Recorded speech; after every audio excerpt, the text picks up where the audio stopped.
নমস্কার, আমি Rayesh Chatterjee, KP Vedic astrologer and reiki master teacher. আজকের যে বিষয়টা নিয়ে আপনাদের সাথে আমি শেয়ার করব বা আলোচনা করব সেটা হচ্ছে রমল অ্যাস্ট্রোলজি।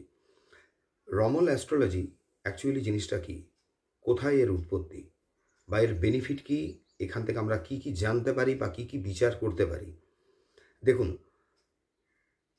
প্রাচীন যে শাস্ত্র রয়েছে জ্যোতিষ সংক্রান্তে অ্যাস্ট্রোলজির ওপরে, সেই জায়গা থেকে বলা যায়, ওই জিনিস থেকে বলা যেতে পারে যে রমল অ্যাস্ট্রোলজিটা কিন্তু অতি প্রাচীন একটা শাস্ত্র, যার জন্ম হয়েছিল ভারতবর্ষে। বর্তমান সময়ে এটা পৃথিবীর বিভিন্ন প্রান্তে বিভিন্ন নামে কিন্তু প্রচলন আছে।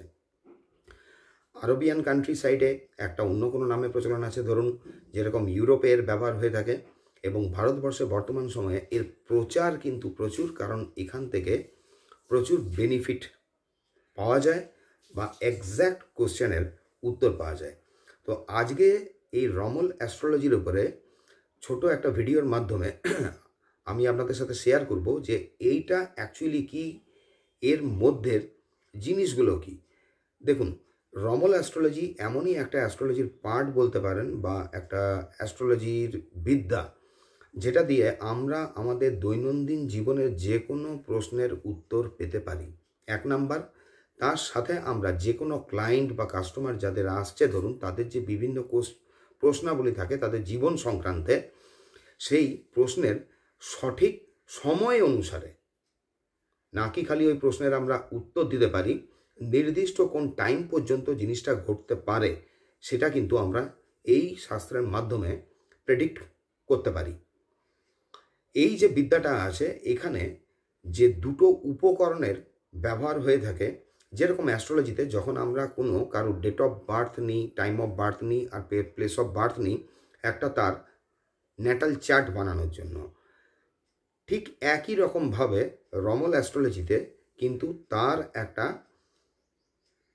চার্ট বানানো হয় বা কুণ্ডলী বানানো হয়, যেটাকে জায়চা বলছে রমলে। এবং এই জায়চা যে তৈরি করা হয় সেটার জন্য দুটো উপকরণ আমাদের ব্যবহার হয়ে থাকে। প্রথম উপকরণ যেটা ব্যবহার হয়ে থাকে সেটা হচ্ছে দুটো পাশা। এটা টোটালি ব্রাশের হয়ে থাকে। আমার কাছে যেরকম ধরুন এই যে পাশা দুটো আছে, দুটো আলাদা আলাদা।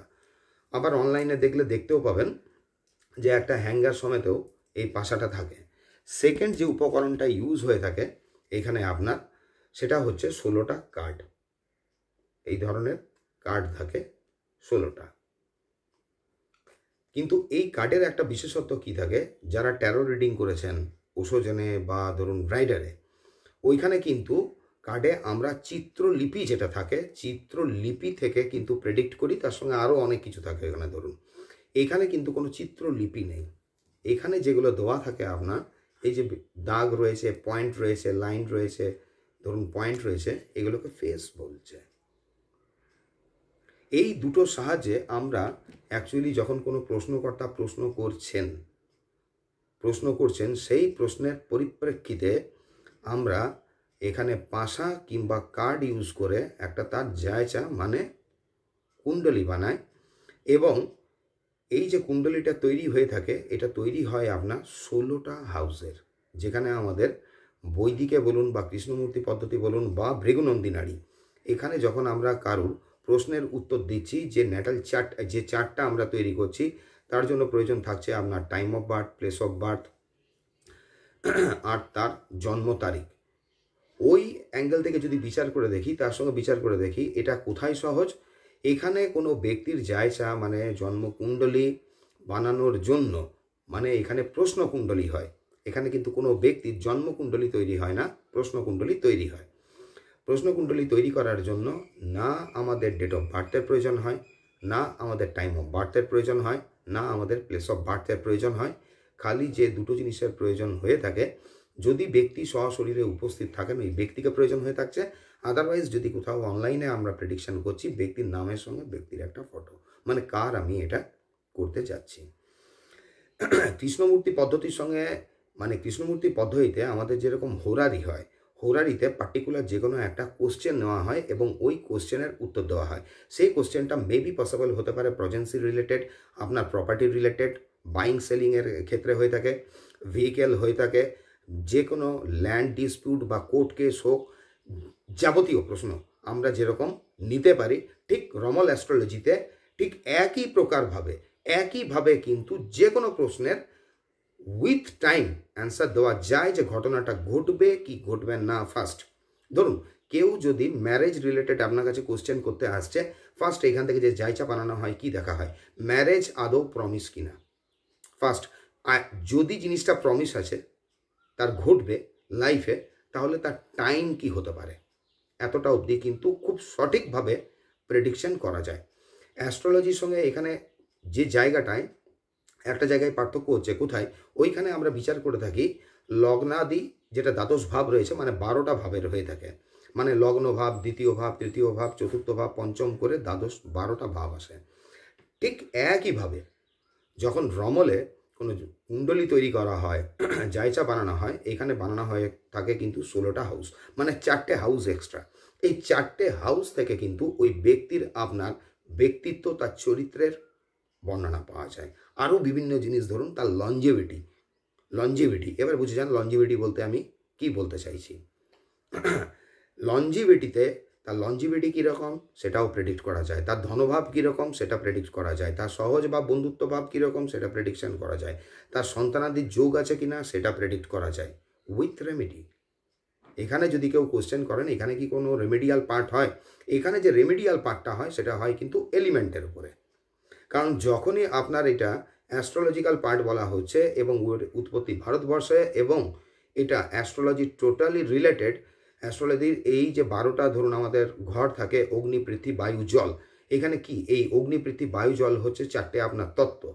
ঠিক একই জিনিস, এই তত্ত্ব কিন্তু এখানে আছে। আর যখন কোনো রেমেডি করা হয় ওই তত্ত্বের ওপরে নির্ভর করে তার কিন্তু রেমেডিটা করা হয়, যেটা 100% আপনার রেমেডিটা ম্যাচ করে যায় ব্যক্তির সঙ্গে। রমল অ্যাস্ট্রোলজির আরেকটা যদি বলেন যে বেনিফিশিয়াল সাইড সব থেকে বেশি কী, আদৌ মানে যখন কেউ প্রশ্নকর্তা আপনাকে প্রশ্ন করছে, উনি সঠিক প্রশ্ন করছেন কিনা বা কোনো ইল ইন্টেনশন আছে কিনা আপনি কি বুঝতে পারেন, এখানে তো 100% বোঝা যায়। যেরকম কৃষ্ণমূর্তি পদ্ধতিতে কেউ যখন কোনো প্রশ্ন করে থাকেন, আমরা এলএসআরডি মেথড ফলো করি। এলএসআরডিতে কি থাকে আপনার, এলএসআরডি ধরুন একটা প্রসেস হয়, যেটা লগ্ন লর্ড দেখা হয়, রাশি লর্ড দেখা হয়, সাবলট দেখা হয়। এইগুলো দেখার পরে ওইখান থেকে বুঝতে পারা যায় যে ব্যক্তি আমার সামনে আছেন, কোশ্চেন করছেন, আদৌ তার মনের কোশ্চেন কিনা, এথিক্যাল কিনা, তার কোনো ইল ইন্টেনশন আছে কিনা। ঠিক সমানভাবে এখানে যে জায়চাটা বানানো হয়, ফার্স্ট আর 15 হাউস দেখলেই বোঝা যায় যে ইনি কোনো ইল মোটিভে এসছেন কিনা। ফার্স্ট সেকেন্ড জিনিস, ওইখান থেকে আমরা বুঝতে পারি যখন যে চার্টটা বানানো হয় সেটা খারিজ না দাখিল। খারিজ কথার কি অর্থ হয়, যেটা নেগেট হয়ে গেছে, মানে ওটার খারিজ হয়ে গেছে, বাদ চলে গেছে। দাখিল মানে আমি এটাকে অ্যাকসেপ্ট করব যে চার্টটা বানানো হয়েছে, প্রশ্নকর্তা যে সময় প্রশ্ন করেছেন ওনার প্রশ্নের উপরে নির্ভর করে বা ভিত্তি করে আমরা এই পাশা আর যে কার্ডটা থাকে, ধরুন ডিভাইন মেসেজটাকে রিড করি।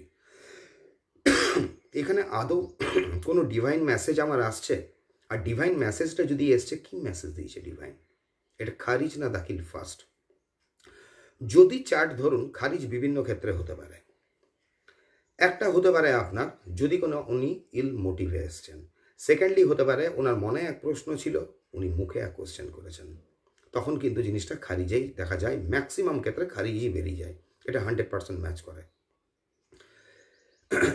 যদি খারিজ হয়ে গেছে, ওখানে ব্যক্তিকে বলা হয় এবং কিছু সময়ের মধ্যেই উইথিন 30 মিনিটস আমরা এটাকে রেকটিফাই করে আবার ওই কোশ্চেনটা কিন্তু নিতে পারি, বা কোশ্চেনটাকে ধরুন ওইখানে রিপেয়ার করে আমরা নিয়ে তার যথাযথ উত্তর কিন্তু প্রেডিক্ট করতে পারি।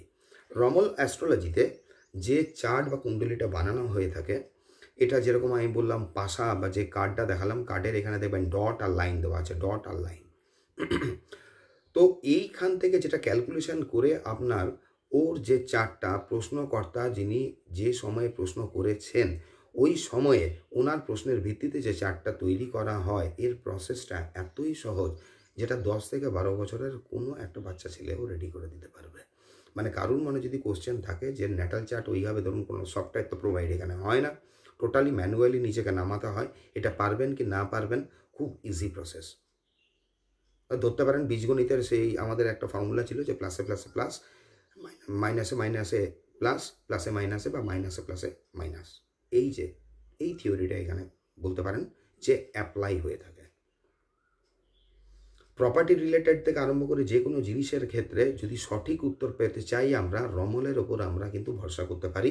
কারণ এখান থেকে যেটা জানা যায়, দেখুন এটা একটা হোরারি সিস্টেম। হোরারিতে অ্যাকচুয়ালি যেটা কি হয়ে থাকে, আমরা যে হোরারি যখন করি কোনোদিনও পার্টির কিন্তু time of birth, date of birth, place of birth কিচ্ছু নিই না। আমরা জাস্ট ওই সময়টায় নির্ভর করি, আর নির্ভর করি আমরা ডিভাইনের ওপর, ঈশ্বরের ওপর, যে উনি ওই সময় আমাকে কোনো মেসেজ দিন যে আমি এটার কি করব। রমলের এখানে যদি কেউ জানতে চান যে খালি কি প্রেডিকশনই হয়, না আমরা কোনো খালি এখানে রেমিডিয়াল মেজারমেন্ট তৈরি করতে পারি বা রেমেডি তৈরি করতে পারি, রেমেডি আমরা করতে পারি। প্লাস এখানে ধরুন ট্যারোতে যেরকম একটা সিস্টেম হয়ে থাকে, যখন কোনো কোশ্চেন নেওয়া হয়ে থাকে, সেম কোশ্চেন আমরা একটা নির্দিষ্ট দিন পরে সেম কোশ্চেন আবার কারোর যদি এক্সট্রা কোনো কোয়ারি থাকে ওখানে কিন্তু নেওয়া যেতে পারে। কারণ একটা ধরা হয় 28 দিন থেকে 41 দিন পর্যন্ত কিন্তু এনার্জি চেঞ্জ হয়, আর রমল যেটা করে সেটা কিন্তু এনার্জি রিড করছে। যদি সেমই কোশ্চেন হয়ে থাকে 28 থেকে 41 দিনের মধ্যে সেম কোশ্চেন আবার নেওয়া যেতে পারে, সেম কোশ্চেন আবার নেওয়া যেতে পারে।